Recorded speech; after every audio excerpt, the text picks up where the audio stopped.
Your Excellency, the President of the Republic of Uganda, Your Excellency Mama, the First Lady, the Honorable Vice President, the Right Honorable Speaker of Parliament, Your Lordship, the Chief Justice, the Right Honorable Deputy Speaker of Parliament, Your Lordship, the Deputy Chief Justice, the Vice Chairperson of the NRM Party, the Honorable Prime Minister, the Honorable Leader of the Opposition, Honorable Ministers, Honorable Members of Parliament, Your Excellencies, the Ambassadors and Heads of Diplomatic Missions, distinguished guests, ladies and gentlemen.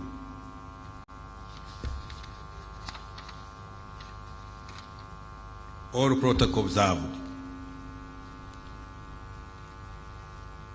Madam Speaker,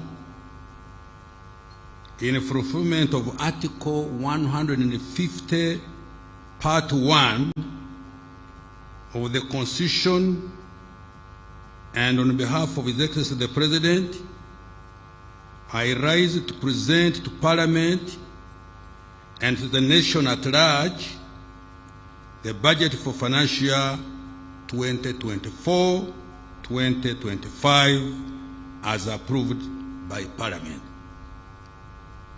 Madam Speaker, I want to start by thanking His Excellency the President for once again demonstrating a vote of confidence in me by extending my mandate as the Minister responsible for Finance, Planning, Economic Development, together with my entire political team at the Ministry.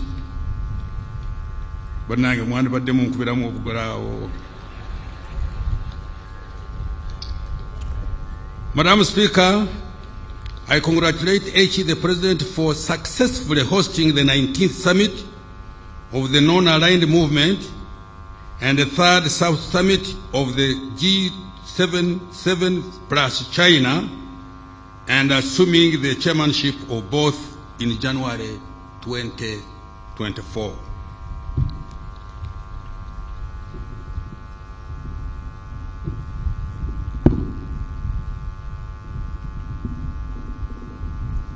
Now what are you doing? You're going to put it straight on my mouth? Come on, put it there, a little bit there. Madam Speaker, according to the 2024 Annual Investment Meeting held in Abu Dhabi, United Arab Emirates, Uganda is now the best investment destination in Africa. Let me repeat this. Madam Speaker, I congratulate His Excellency the President for successfully hosting According to the 2022-24 Annual Investment Meeting held in Abu Dhabi, United Arab Emirates, Uganda is now the best investment destination in Africa. Madam Speaker, His Excellency the President declared the 2021-2026 political term Ekisanja for socio-economic transformation. He guided that the government and the entire country should focus on creating jobs, wealth, and increasing household incomes. The budget for financial 2024-25 is the fifth and therefore the last to implement the third National Development Plan.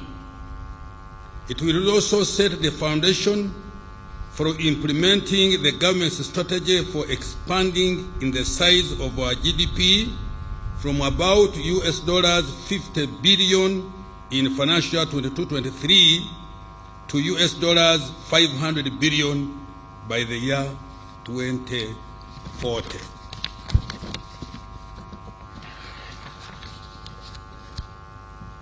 In order to consolidate the gains so far achieved, the theme for the coming financial year has been maintained as full monetization of the Uganda's economy through commercial agriculture, industrialization, expanding and broadening services, digital transformation, and market access. Madam Speaker,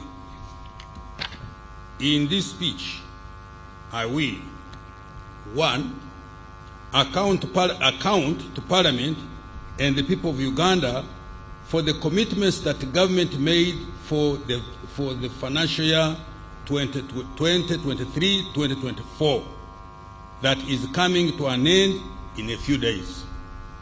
2, provide an outlook for the medium-term economic performance. 3, the medium-term priorities and strategies for growing the economy tenfold, starting with financial year 24-25, and 4, present the financing strategy for the financial year 2024-25 budget. Recent economic performance. Madam Speaker, I'm pleased to report that Uganda's economy has fully recovered from various internal and external shocks that impacted performance in the past 4 years. GDP is projected to grow by 6% this financial year 23-24, compared to 5.3% in financial year 22-23. This year's growth of 6% is even more impressive when compared to Sub-Saharan Africa's average of 3.8% and the global average of 2.9% projected for the year 2024. As a result of this robust growth, the size of the economy is now estimated at shillings 202 trillion, equivalent to $53.3 billion, up from shillings 184.3 trillion or $48.8 billion in nominal terms. If Ugandans agreed to share this GDP equally, each citizen would enjoy a GDP per capita of $1,146 compared to $1,081 registered last financial year 22-23. Madam Speaker, the improvement performance of the economy is on account of higher growth in all sectors. Services, agriculture, industry are estimated to grow at 6.6%, 5.1%, and 5.8% respectively in financial year 23-24. In particular, growth in the services sector has been impressive, mainly driven by strong recovery in retail and wholesale trade, tourism, as well as communication and real estate activities. Growth in the industry was mainly driven by manufacturing, construction, and mining, while increased production of food and cash crops as well as livestock supported growth in the agricultural sector. Agriculture's performance estimated to have expanded at 5.1% this year compared to 4.5% registered in financial year 22-23, is attributed to the streamlined implementation of the parish development model and fairly good weather conditions. Other factors which supported strong economic growth include: 1, low inflation and relatively stable exchange rate, which have allowed good investment planning and supported export competitiveness. 2, increased investments in the oil and the gas sector related projects supported by the foreign direct investment. 3, higher external demand for Uganda's products, including agricultural and industrial products. 4, recovery of tourism supported by increased investment in tourism infrastructure and marketing. And 5, peace and security for persons and their property. I repeat this: peace and security for persons and their property. Madam Speaker, in March 2024, Uganda met the requirements to graduate from the category of least developed countries. Sorry, let me repeat. Madam Speaker, in March 2024, Uganda met the requirements to graduate from the category of least developed countries. Uganda also moved from the category of low human development to medium human development. This is the result of a consistent improvement in health, education, economy, and a decent standard of living. This is a big milestone achieved well before the country starts earning from oil exports. When oil and gas started to flow in the year 25-26, with the deliberate value addition to our raw materials and productive utilization of PDM and other wealth creation initiatives, attaining of prosperity for all and socio-economic effort will be faster. Madam Speaker, Uganda has contained inflation at an average rate of 3.2% in the 12 months to May 2024. Uganda's inflation is one of the lowest in the region. Annual headline inflation has reduced from the peak of 10.7% in October 2022 to 3.6% last month. The reduction has been a result of good coordination and of monetary and fiscal policies, leading to low inflation for most food crops, manufactured foods, and essential commodities like laundry, bar soap, sugar, and cooking oil. Interest rates. Madam Speaker, the commercial bank lending interest rates for shilling-denominated credit reduced to 17.7% in April 2024, compared to 19.3% in April 2023. Interest rates in the domestic debt market have remained broadly stable, averaging 11.2% on the one-year government treasury bills. To further reduce lending rates, government will continue to provide long-term affordable capital through various interventions. In particular, government will continue to capitalize the Uganda Development Bank, the Parish Development Model, the Agricultural Credit Facility, and the Small Business Recovery Fund to provide capital for wealth creation. Government is also continuing with the capitalization of the Emyoga Fund to support micro enterprises, as well as the presidential skilling and industrial hubs for the youth. Grants will also be extended to women in business through the Generating Growth Opportunity and Productivity for Women Enterprise, which we abbreviate as GROW project.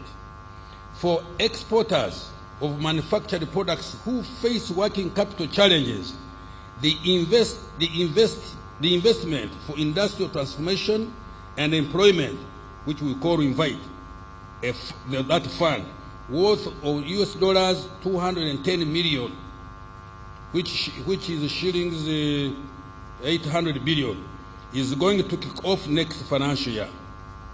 Private sector credit. Madam Speaker, private sector credit increased to shillings 21.54 trillion in April 2024 from shillings 20.47 trillion in April 2023, an increase of 5.2%. There has also been a slight increase in the share of credit going to productive areas of the economy. For example, the share of credit going to agriculture increased slightly to 11.3% by April 2024, compared to 11.1% by April 2023, while the share of credit to manufacturing remained the same at 13.4%. Exchange rate. Madam Speaker, despite the depreciation pressure on the shilling since the beginning of this year, the value of our currency has remained largely stable against key global currencies. Between May 2023 and May 2024, the official exchange rate against the US dollar has averaged shillings 3,771. The depreciation pressure on the account of exit of some of the offshore investors searching for more attractive interest rates offered on government papers in competing markets has been contained, thanks for our good export performance and foreign direct investment inflows. External trade. Madam Speaker, government's export promotion strategy has continued to produce positive results.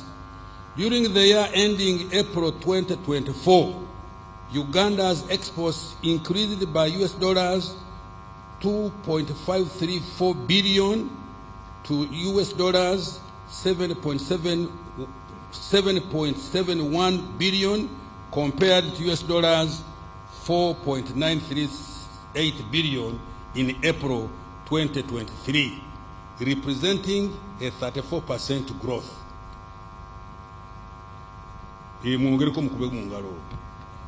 This increase was largely driven by increased exports of gold, 75.7%, coffee, 21.9%, oil re-exports, 21.8%, simsim, 20.2%, tobacco, 10.3%, cotton, 6.9%, and light manufactured products, 4.9%.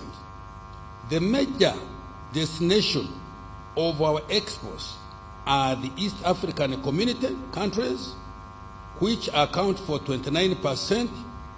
Then we go to COMESA, 29%. Then we go to Middle East, 24%, and to Asia, for 20%. Madam Speaker, efforts to increase the value addition to exports have continued to yield positive results. Exports of manufactured products have continued to be significant contributors of export earnings. In particular, in year 2023, cement exports reached US dollars 91.1 million, sugar US dollars 75.8 million, plastic products US dollars 62.6 million, soap US dollars 33.9 million, beer US dollars 25.8 million. This financial year 23-24, efforts to increase export performance have been strengthened through investing in targeted value addition initiatives and implementing several enabling trade policies. Madam Speaker, in the financial year ending, Uganda imported goods worth 12.9 US dollars billion compared to US dollars 10.3 billion in the year ending April 2023. This increase in imports was largely driven by an increase in private sector imports of 20%, mainly to develop our nascent oil and the gas sector, foreign direct investment, remittances, and tourism. Madam Speaker, the inflow of foreign direct investment to Uganda amounted to US dollars 2.46 billion in financial year 22-23, and by December 23-24, additional FDI amounting to US dollars 1.27 billion had been attracted. Remittances by Ugandans living and working abroad increased to US dollars 1.43 billion in the calendar year 2023 from US dollars 1.3 billion in year 2022. Tourism revenues increased to US dollars 1.28 billion in calendar year 2023 from US dollars 1.07 billion in calendar year 2022. Employment. Madam Speaker, job creation ranks top on the government's socio-economic agenda. The number of workers subscribing to the various pension schemes in the country increased more than 3.4 million members in the financial year 23-24, an increase of 4.2% compared to 3.0%, sorry, 0.3 compared to 0.301 million members in financial year 22-23. Madam Speaker, the latest reports indicate that the direct beneficiaries of the Presidential Initiative on Jobs and Wealth Creation, MIOGA, has reached 2,237,402 in December 2023. In the past 1 year alone, MIOGA funds have created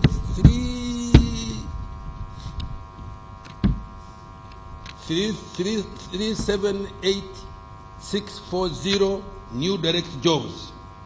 This was about 40,000 additional new jobs created compared to the new jobs created in the previous year. On the other front, so far, 1.165 million households have received PDM funds worth 1.126 trillion as of May 2024, and estimated to create about 2.5 million jobs. A total of 23,083 youth projects have benefited 263,897 youth under the youth livelihood program in areas of agriculture, trade, services, and industry. This has created over 1,250,000 indirect jobs. Similarly, the National Special Grant for Persons with Disabilities is supporting 6,282 enterprises, benefiting 49,372 persons with disabilities. Madam Speaker, government is also going to create more formal jobs and related livelihoods through a number of project-funded interventions. Notable among these are the GROW and INVITE projects. The GROW program is expected to directly benefit over 80,000 female-owned enterprises, 280,000 female entrepreneurs, and 1.6 million indirect beneficiaries. Another 200,000 new jobs are expected to be created from new investments through the INVITE project. Fiscal performance, Madam Speaker, as a result of our fiscal consolidation agenda, which is intended to enhance revenue collection, limit borrowing for only critical and strategic investments, and control government expenditure. Government's fiscal deficit has reduced to 4.5% of GDP this financial year from 5.5% of GDP last year. Madam Speaker, the projected domestic revenue outturn for financial year 22-24 is shillings 27.725 trillion against the target of shillings 29.672 trillion, leading to a revenue shortfall of over 1.9 trillion. The Uganda Revenue Authority is working hard in the remaining days to reduce this shortfall. The revenue to GDP ratio is estimated at 13.6% of GDP in financial 23-24. Domestic revenue for financial 24-25 is projected to amount to shillings 31.982 trillion, equivalent to 14.2% of our GDP. Economic growth strategy and outlook. Madam Speaker, Uganda's economic outlook is positive and optimistic. I will repeat this. Madam Speaker, Uganda's economic outlook is positive and optimistic. The economy has remained resilient and has fully recovered from a myriad of internal and external shocks. Next financial year, the economy is projected to get back to Uganda's steady state growth potential of between 6.4% and 7% and double digit over the next 5 years. We are there.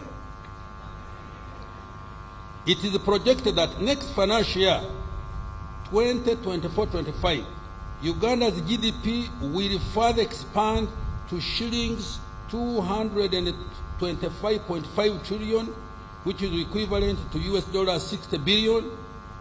These numbers exclude the anticipated oil and gas revenues as well as the planned interventions to grow the economy tenfold. We shall update the projections in the medium term.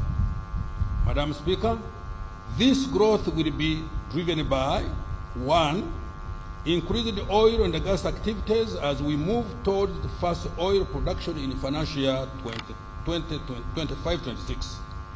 2, growth in exports supported by increase in regional trade in the East African Community and COMESA, intra-Africa trade, and harnessing existing and new trading partners in the Middle East and Asia. 3, increase in tourism activities supported by investment in tourism infrastructure, branding and marketing, and effective implementation of the meetings, incentives, conferences, and events program. It is that program. Agro-industrialization and light manufacturing supported by access to affordable credit through Uganda Development Bank, investments supported through Uganda Development Corporation, UDC, the Parish Development Model, Small Business Recovery Fund, MIOGA, the Presidential Industrial Hubs for Youth Entrepreneurs, and programs to support exporters, as well as growth and productivity of women enterprises. Private investment growth supported by foreign direct investment, remittances, and stable macroeconomic investment. Continued investment in industrial parks, construction and maintenance of roads and bridges. And finally, rehabilitation of the meter gauge railway and the commencement of the standard gauge railway, expansion of ICT infrastructure, and provision of reliable and affordable electricity. Madam Speaker, Uganda's growth strategy for the next financial year and in the medium term is anchored on 4 key growth drivers. 1, agro-industrialization. 2, tourism development. 3, mineral development including oil and gas. 4, science, technology, and innovation. These are the anchor sectors that are going to propel Uganda to a $500 billion economy in the next 1.5 decades. Madam Speaker, our growth prospects face some risks that we need to be mitigated. Let me repeat. Our growth prospects face some risks that we need to be mitigated. These include 1, climate change affecting agricultural production and infrastructure. We have just been seeing this a couple of months back. 2, regional and global geopolitical tensions. That one I will not comment. You all know. 3, high interest rates which constrain access to affordable debt. And 4, fluctuations in global commodity prices. To minimize the effects of these risks, government is implementing climate change adaptation measures, exploring cheaper sources of financing, including climate finance, and ensuring frugality in government expenditure. I repeat this, and ensuring frugality in government expenditure. Now I want to account for financial 23-24 and the priorities for financial that we are talking about. Madam Speaker, in the national budget for the financial we are ending, 23-24, that I presented here on June 15th last year, government made a number of commitments intended to deliver on NDP3 priorities, as well as promises we made to the people of Uganda under the NRM manifesto for 21-26. In this section, I provide accountability for what government has achieved so far and what it intends to do to ensure that commitments to the citizens are to a large extent fulfilled. Madam Speaker, I will start with what we have achieved by investing in the people of Uganda through prioritization of health care, education, water, sanitation, and hygiene.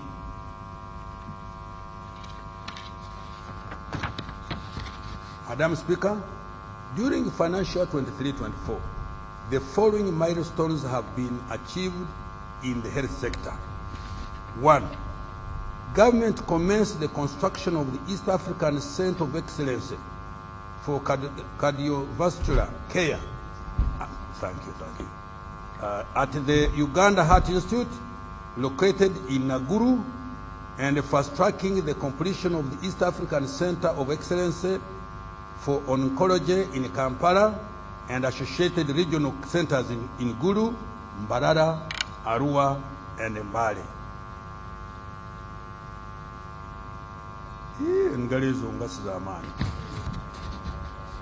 They don't encourage me.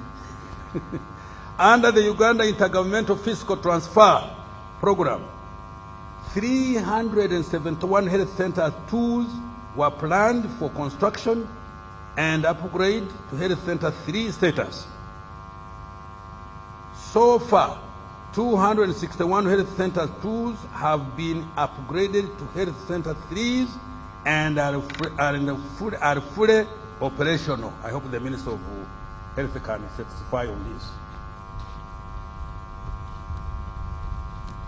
An additional 110 are ongoing at different stages.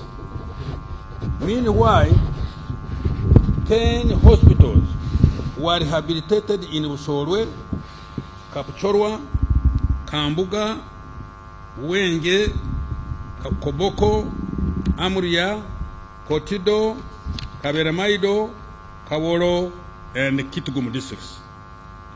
3 regional blood banks in Arua, Soroti, and Hoima have been completed.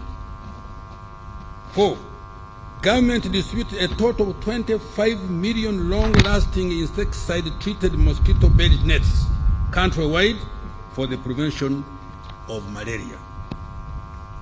5, government also provided 116 new ambulances to 100 constituencies, another 10 ambulances for the regional referral hospitals, and 6 for the command center. Speaker, to further enhance the health of Ugandans, a total of shillings 2.95 1.46 trillion has been provided next financial year, 24-25. The following interventions will be prioritized: promotion and implementation of interventions for the disease prevention and health education initiative,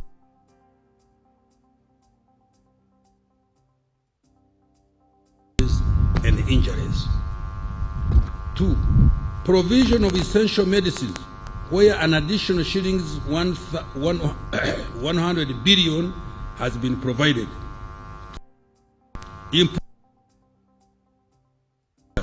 Including medical interns and doctors designated as senior house officers. I have provided more wage allocations to facilitate the recruitment of staff for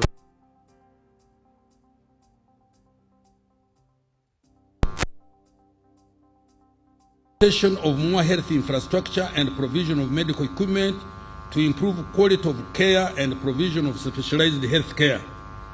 These include, among others, the Uganda Cancer Institute and regional cancer centers, the Uganda Health Institute, intensive care units, and an imaging center for referral hospitals. Designation of the national health system to facilitate service delivery and tracking of medical supplies and health workers' performance. 6.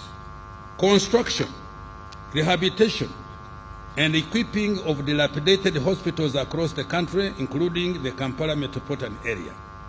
7.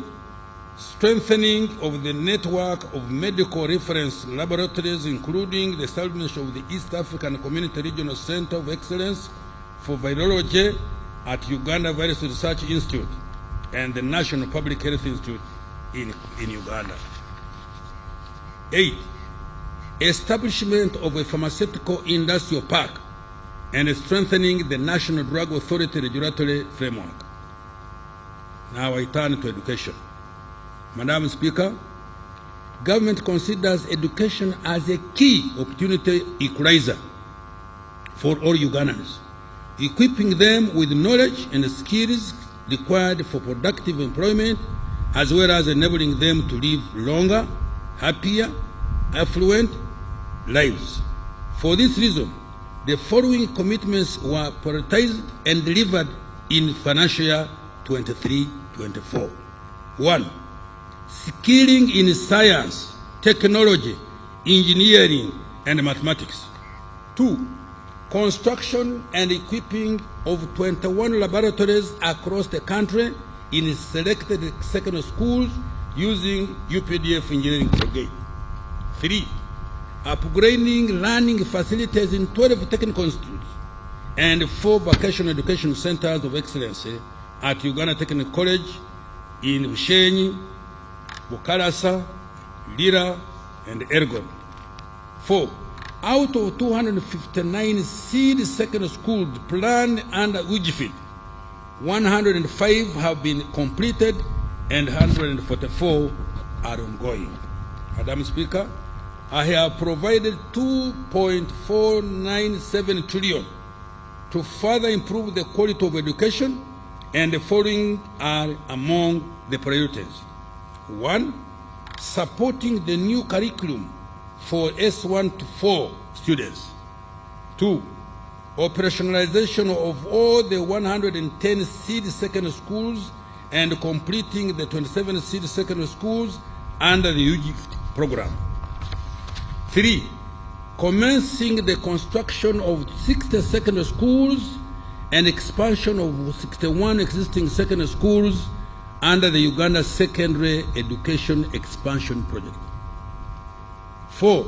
Providing loans to 5,192 degree and 1,125 diploma students who are on the government-funded loan scheme, both continuing students and new beneficiaries. 5. Government takeover of the proposed Bunyoro and Busoga universities for inclusive and equitable access to university education. Tebanyoro, you can talk. You can clap, because it has been a thorn in my flesh. Social protection. Madam Speaker, in the year we are concluding, government has provided social protection as follows. 1.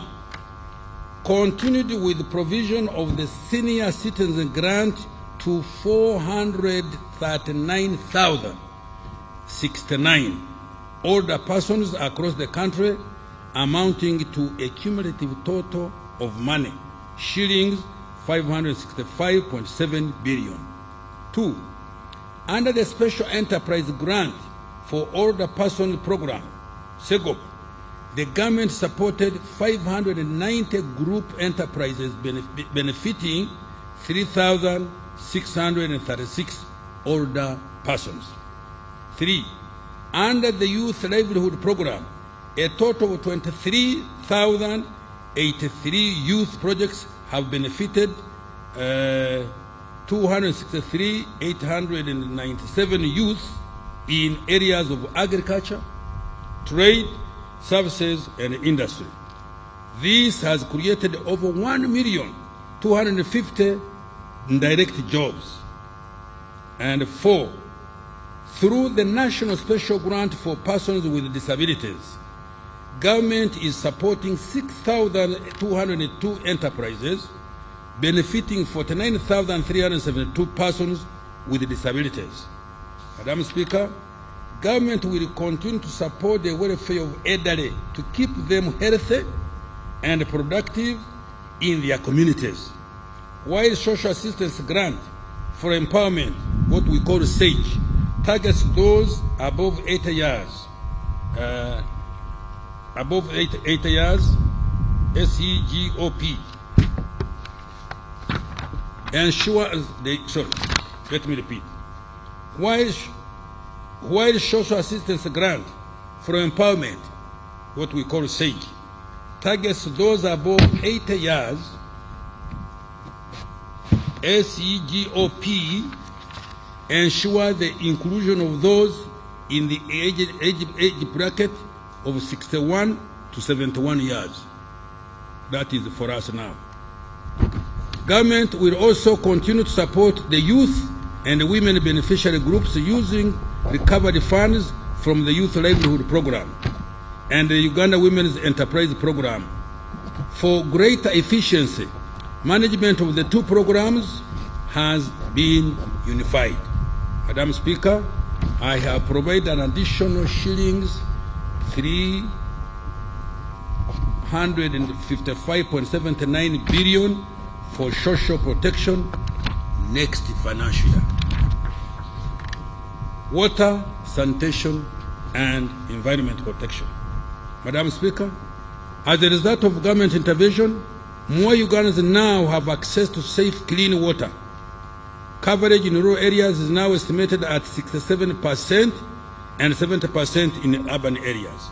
Out of the 71,225 villages, 6,617 villages have been served with at least one safe water source. In financial 24-25, clean water coverage will increase to 70% and 85% in rural and urban areas respectively. In the rural areas, the target is to reduce the distance to the nearest source of clean and safe water for human and animal consumption to less than 1 kilometer, while in urban areas to less than 500 meters. The following are among the priorities we have budgeted for for the next financial year. 1.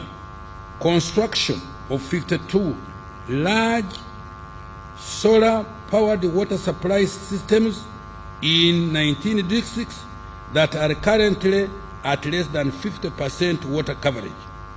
These are, let me mention them: Agago, Yumbe, Amudat, Kabong, Bulambuli, Buvuma, Buyende, Namuyingo, Rakai, Nakaseke, Sembabuli, Kibale, Hasese, Kiegegwa, Mubende, Yantonde, Kakumiru, Sanda, and Kisoro. Construction of another 15 solar-powered water supply systems in the rural growth centers of Rwentulege, Bugwara, Kabamba, Chikora, Tuitanzige, Lugara. I don't know whether Muitanzige, but I've written Tuitanzige. I think it should be Muitanzige. Lugara, Kitenga, Bukizibu, Bumwena, Igwaya, Kidera, Bugomorwa, Kitonge Nakasero, Kikonge, Kasese, Lubali. This will cover a population of over 272,000 persons. Completion of the construction of 31 town water supply systems and sanitation facilities in Bulangira, Kanapa, Aligoi, Upengate, Kawo, Karogo, Nyakashaka, Buikwe, Bundibugyo, Kapchorwa, Kamuli, Namasale, Kaliro, Namungalwe, Butaleja Busorwe, Budaka Kadama Tirinyi, Kibuku, Kyankwanzi, Butemba, Ngoma, Dunya, Palabekekar, Lamo, Obong, Lamo, Rhino Camp, Ara Dufle, Amuru, Kole, Alangi, Zeu, Kachingo, Irir, and Lorengachora. Construction of 17 rural water supply systems in the refugee hosting districts of Adjumani, Lamo, Madi, Okoro, Moyo, Terego, and Yumbe.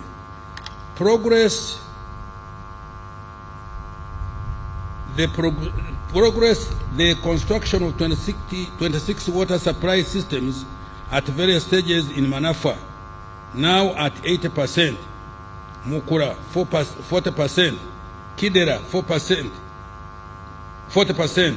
Atuturu 40%, Kadunguru 10%, Kaproron 10%, Oyorwa 20%, Bukumi 5%, Rubaya 50%, Bethlehem, Nabigasa, phase 1, 50%, Kabura, Mwizi, phase 1, 50%, Mabira, 50%, Bukiro, 50%, Nyakirira, also 50%, Bugarama, Karweru, 50%, Were, Katere Tere, 50%, Kagarama, Bushura, Kibuzije, also 50%, Nyanseke, 80%, Busare, 95%,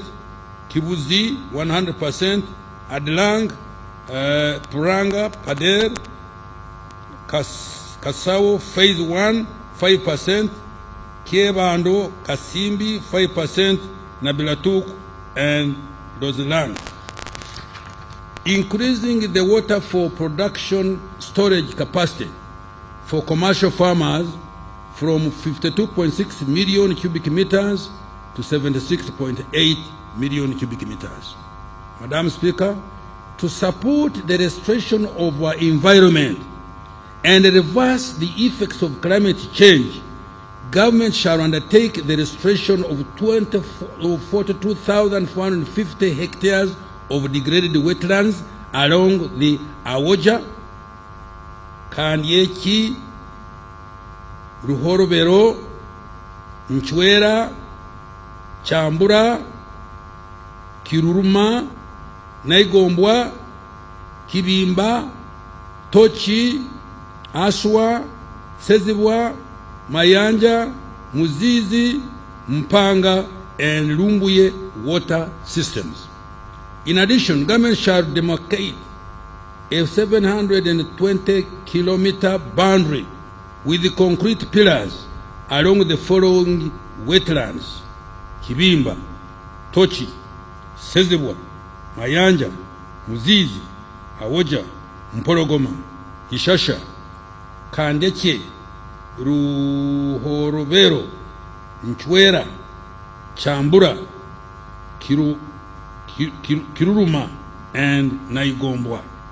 A total of 15 million seedlings of assorted tree species shall be procured and distributed to individual farmers in several districts, as well as to refugee hosting communities in the Albertine region and in West Nile, as well as individual farmers. Madam Speaker, I have provided shillings 516.78 billion next financial year for climate change mitigation, natural resources, environment, and water resource management. Increasing effectiveness of wealth creation initiative, the parish development model. Madam Speaker, the PDM has now been fully rolled out. A total of shillings 2.4 trillion has so far been provided. The money is being transferred directly to beneficiaries in 10,585 parishes across the country. The introduction of the Wendy application by the government-owned Post Bank and its partners has saved beneficiaries the inconvenience of traveling long distances to open up bank accounts or withdraw their money. It has also enhanced transparency by providing full visibility and traceability for all funds up to the last mile beneficiary. The extensive mobile telephone coverage, both smartphone and KBDT, has helped to lower transaction costs for the PDM beneficiaries. Going forward, government will deepen the use of Wendy and other digital technologies and innovations to enhance financial inclusion and drive efficiency, accessibility, and effectiveness of the program. These technologies will gradually be extended to other wealth creation initiatives. The total of 1.165 million households that have so far received PDM funds have invested in intensive agriculture projects that include poultry, dairy, coffee, piggery, fish, fruits, and food crops. In the next few days, I will release the remaining 529 billion for this financial year directly into the accounts of PDM circles, Each PDM circle will continue to receive 100 million shillings. Madam Speaker, 1.599 trillion has been provided next financial year for the additional 100 million per parish to benefit more households. Government will also ensure effective implementation of Pillar 1, which includes input certification, provision of extension services, storage, value addition, and market linkages. Now in Yoga. Madam Speaker, to date, government has provided a total of 480 billion through Yoga. Out of this, a total of shillings 268 billion has been disbursed to 6,000 Yoga circles. The beneficiaries have been able to save 85 billion to further grow their circle funds. As a result, 607,636 individuals across the country have benefited from Yoga funds, and shillings 80.28 billion has been recovered from the first round beneficiaries and is being advanced to others. We should clap for my colleague Kasoro. May I repeat this? Let me repeat it. I can see you didn't get it well. Yoga. Madam Speaker, to date, government has provided a total of shillings 480 billion through Yoga. Out of this, a total of shillings 268 billion has been disbursed to 600,810 Emyoga circles. The beneficiaries have been able to save 85 billion to further grow their circle funds. As a result, 636 individuals across the country have benefited from the Emyoga funds, and shillings 80.28 billion has been recovered from the first round being advanced to others. Madam Speaker, in the next financial year 24-25, I have provided an additional 100 billion under Emyoga to support more Ugandans to create wealth and boost their incomes. Agricultural Credit Facility. Madam Speaker, since 2009, government has partnered with banks to support commercialization of agriculture through a credit guarantee scheme that provides up to 50% of the money loaned to a farmer. Cumulatively, government has invested 303 billion Uganda shillings, causing a cumulative loan disbursement of 860 billion. This money has enabled a total of 3,868 agricultural projects to access patient capital for commercial on-farm investment, post-harvest management, agro-processing, and trade in agricultural produce. Next financial year, government will continue to capitalize the SF with an additional of 30 billion Uganda shillings. Capitalization of UDB. Madam Speaker, Uganda Development Bank has grown into a formidable shillings 1.3 trillion bank in assets, providing patient and relatively affordable capital to those adding value to agricultural materials, manufacturers, as well as investors in tourism and hospitality, infrastructure, and education. It has created a total of 51,841 jobs. During financial 24-25, the bank will continue to provide capital to businesses involved in value addition, including promotion of innovation in the areas of science and technology. It will also support youth-led enterprises, manufacturers, and also provide working capital to exporters and those involved in import substitution. Green financing is also going to be enhanced to ensure climate adaptation and mitigation. To achieve this, government is going to further capitalize UDB with another 55 billion Uganda shillings. Government is also in the process of acquiring for UDB credit lines worth 0.83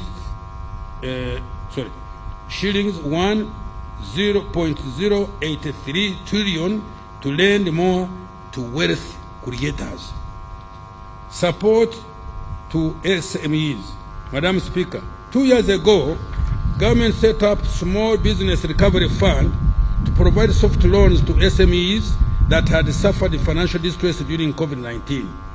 Government provided 100 billion shillings to be equally matched by banks to extend credit to the target beneficiaries at 10% interest rate. At a disbursement of 18.4 billion so far, supporting 1,454 businesses. Uptake of this fund has been low. Next financial government and the Bank of Uganda are going to relax the requirements to ensure increased uptake of the SBF, to uptake the SBRF to support small and medium enterprise growth. Invite and Growth Program. Madam Speaker, government is also implementing 2 programs, namely the Generating Growth Opportunity and Productivity for Women Enterprise, GROW, worth US dollars 217 million or shillings 824 billion, and the Investment for Industrial Transformation and Employment, Invite, worth US dollars 210 million, which is equivalent to 800 shillings billion. These funds are intended to support women-owned enterprises and value addition for export. Madam Speaker, government is also working hard to reduce the time, cost, complexity of business registration and licensing.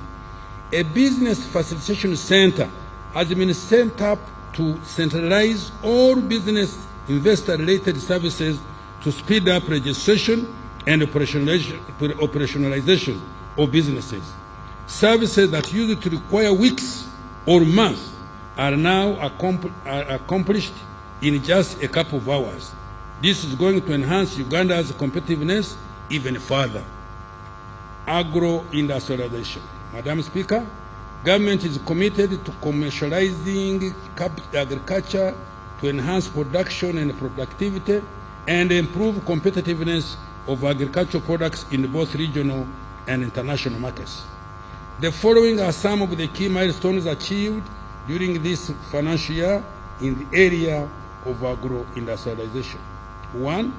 Establishment of an infra-safe facility at Namulongo to help in the management of aflatoxins in cereals and nuts.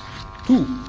Construction of the local anti-tick vaccine manufacturing facility also at Namulonge to produce vaccines against tick-borne diseases.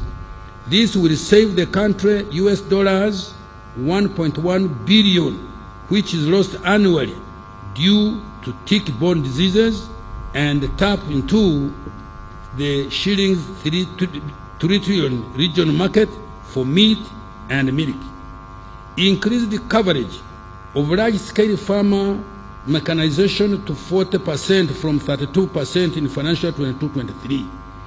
A total of 1,240 tractors with all their accessories and additional 750 units of single-axle trucks were procured and distributed countrywide.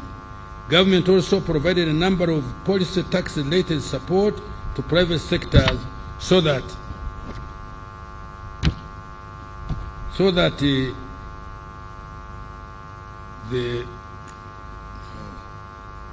we forget about that. Somebody messed me up.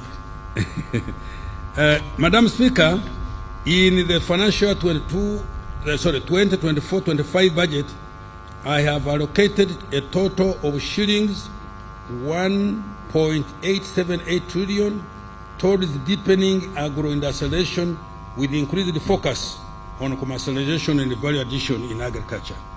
The priority areas include: 1. More investment in research and genetic development of selected value chains for animal, fish, and crop varieties. 2. Support for pest, vector, and disease control and prevention. In particular, I have provided an additional 427.21 billion to procure and distribute 44 million doses of vaccines against foot and mouth disease. After the current vaccination exercise, farmers will access the vaccines through government stores by meeting 100% cost of the vaccine, while the government will cover the cost of vaccine administration. Support to narrow to roll out the anti-tick vaccine, starting with 20 million doses. 4. De-risking agriculture through supporting increased production and productivity, as well as value addition for all priority value chains. 5. More support for agricultural mechanization. 6. Increased investment in small and large irrigation systems, particularly solar-powered irrigation. 7. Support for seed multiplication through the Uganda prisons to increase seed availability for PDM beneficiaries. And 8. Additional credit support to large-scale commercial farmers to ensure food security and increased exports. Now we turn to tourism development. Madam Speaker, Uganda has increasingly regained her global position among the top 10 best tourism destinations in the global tourism ranking. In the year 2023, international tourist arrivals increased by 56% to 1.2274 million tourists, compared to 814 85 arrivals in the year 2022, and a peak of 1.52 million in year 2019. The international tourism receipts reached US dollars 1.03 billion in calendar year 2023. Madam Speaker, tourism has a high return on investment. Madam Speaker, tourism has a high return on investment. In financial year 24-25, I have provided shillings 289.6 billion to the Tourism Development Program to undertake the following. 1. Support international and domestic tourism marketing and promotion activities. 2. Modernize our tourism products to make them more competitive. These include completion of the pier and related infrastructure at the source of the Nile, upgrading the Uganda Museum, construction of 800 to 8,000 meters of climbing ladders and boardwalks on the Rwenzori Mountains to make hiking safer. 3. Continue with grading, supervision, and classification of tourism facilities to enhance the quality of services and ensure adherence to required global standards. 4. Complete the upgrade of Uganda Hotel and Tourism Training Institute infrastructure in an effort to make it an international center of excellence for training and skills development in tourism and hospitality. And 5. Enhance the conservation of Uganda's 22 wildlife protected areas with a focus on mitigation of human-wildlife conflicts. Government is going to construct an additional 150 kilometers of electric fence and maintain the existing 106-kilometer fence, carry out boundary surveillance through more than 13,904 patrols, uproot invasive species, and construct 4 water dams in the protected areas. Madam Speaker, apart from the shillings 287.6 billion that I have directly provided to the tourism sector, an additional shillings 1.629 trillion has been provided for several critical interventions associated with tourism, including support to Uganda Life Authority, construction of tourism roads, road rehabilitation, and upgrade under Kampala Capital City Authority, support to AFCON 27, and the completion of key stadia, strengthening security, law and order in our tourism destinations, and extension of internet to tourism destinations, among others. In particular, I have provided an additional 55 billion Uganda shillings to Uganda's mission abroad to support Uganda Tourism Board to market Uganda to potential tourists, market our exports, and attract more investors. Science, technology, and innovation. Madam Speaker, government has earmarked science, technology, and innovation as a key catalyst for the qualitative leap to achieve tenfold growth of our economy. This financial year, building on investments made in recent years, the following are the key achievements contained. Kira Motors Corporation. Government has supported Kira Motors to construct and equip a magnificent 2,500 vehicles per year manufacturing plant in Jinja Industrial Park. This facility has capabilities for bus and truck body manufacture, vehicle painting, powertrain manufacture, electronic key systems, and trim integration and production quality inspection and testing. The complex has so far manufactured 39 buses, of which 27 are electric and 12 are low-emission diesel. The company has orders of more than 100 buses from Tanzania, South Africa, Eswatini, formerly Swaziland, and Nigeria. This demonstrates the huge market potential for the vehicles. Kira Motors Corporation currently directly employs 168 people in engineering, production, marketing, and sales, and finance and administration. This number will increase to 600 once the plant in Jinja is fully operational. Madam Speaker, next financial year, government is going to support Kira Motors with shilling 32.5 billion to complete the plant and access working capital.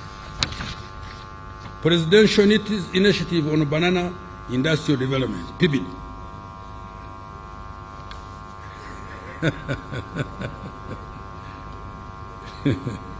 Madam Speaker, government has supported PIBID to establish a semi-automated plant in Bushenyi with the daily processing capacity of 14 metric tons of fresh matoke.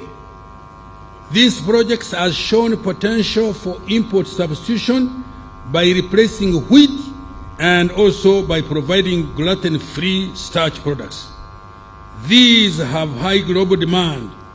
The company has started fulfilling international orders, including from South Korea, the Royal Kingdom of Saudi Arabia, Qatar, and Italy. PIBID currently employs 150 staff and collaborating with 6,543 farmers.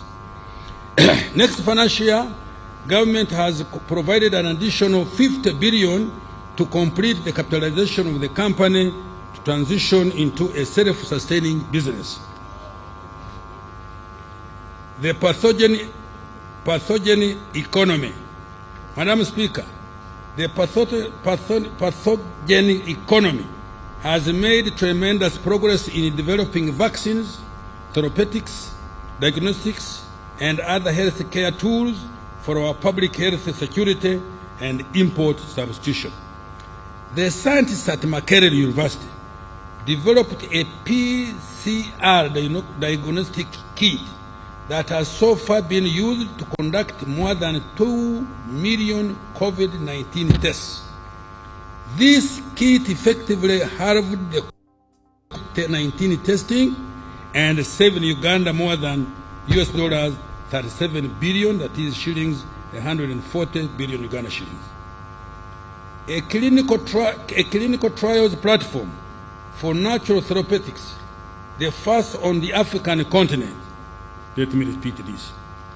You know, when I hear something so good about Uganda, I want everybody to listen. A clinical trial platform for natural therapeutics, the first on the African continent, has been established. The human vaccines have completed animal studies and are under preparation for clinical trials.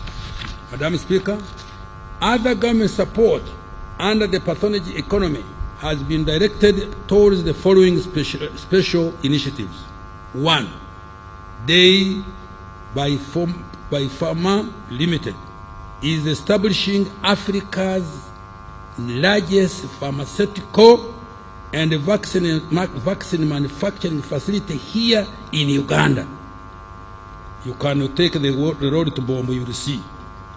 The facility will create job opportunities for more than 10,000 science professionals and 30,000 others in support of the ecosystem. Production of generic drugs, cancer drugs, and human vaccines is scheduled to start by November this year. Government in the process of finalizing equity acquisition in exchange for its shilling 723 billion investment.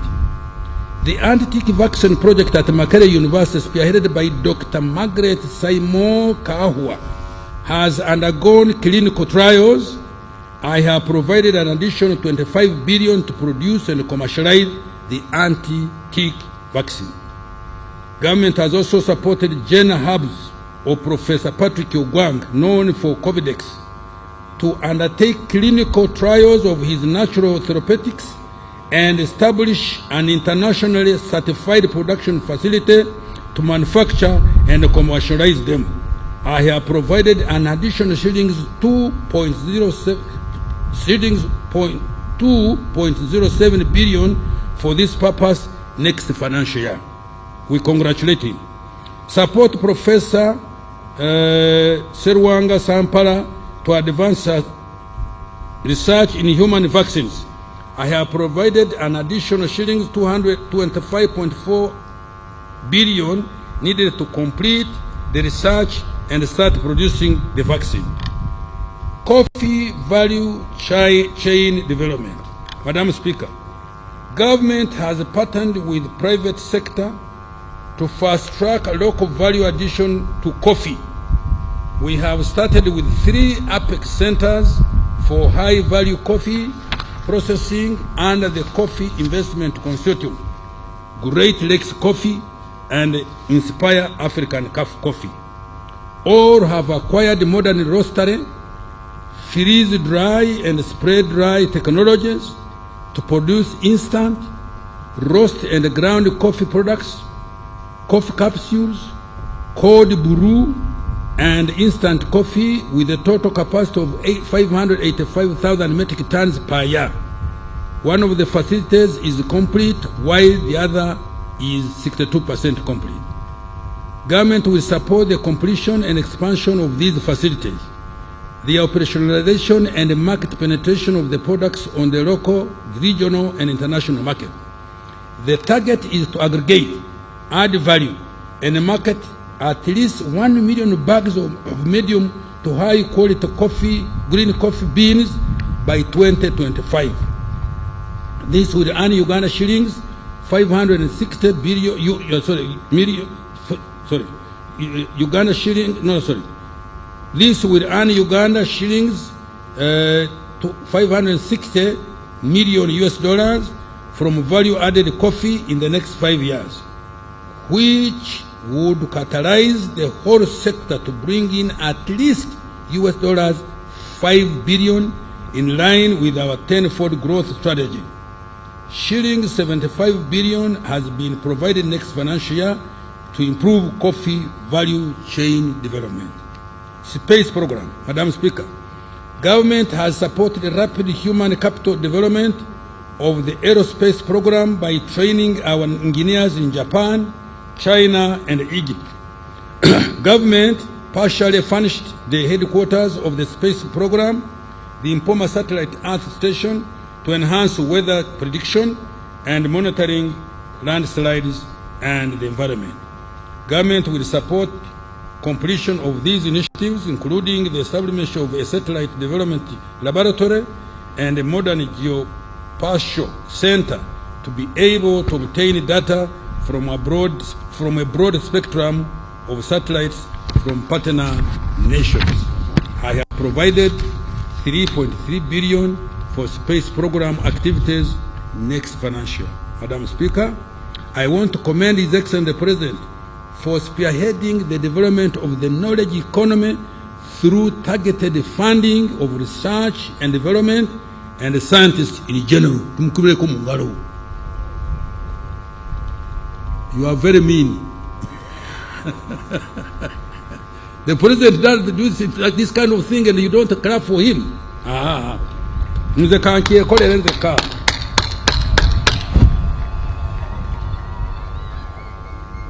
Madam, mineral development now. I'm moving to mineral development. Madam Speaker, mineral development is another growth accelerator that has been earmarked by government to expand Uganda's economy by 10-fold. It is going to support resource-based industrialization into light manufacturing and high-tech exports. During the financial year we are ending, the following have been achieved in the minerals sector. 1, the entire country has now been fully mapped using airborne and ground geophysical technologies. 2, the National Mining Company has been incorporated as a commercial vehicle for investment and trading in minerals on behalf of the government of Uganda. 3, several key mineral development projects and mineral value addition centers have been developed, including Wagagai for gold mining in Busia, rare earth metals in Bugweri, a graphite project in Kitgum, limestone mining project by Sunbird Resource Limited in Moroto, and 7 gold refineries in Kampala, among others. Mrs. Woodcross Tin Smelting Company has established a tin smelter in western Uganda to produce tin ingots to 99.95% tin grade. Madam Speaker,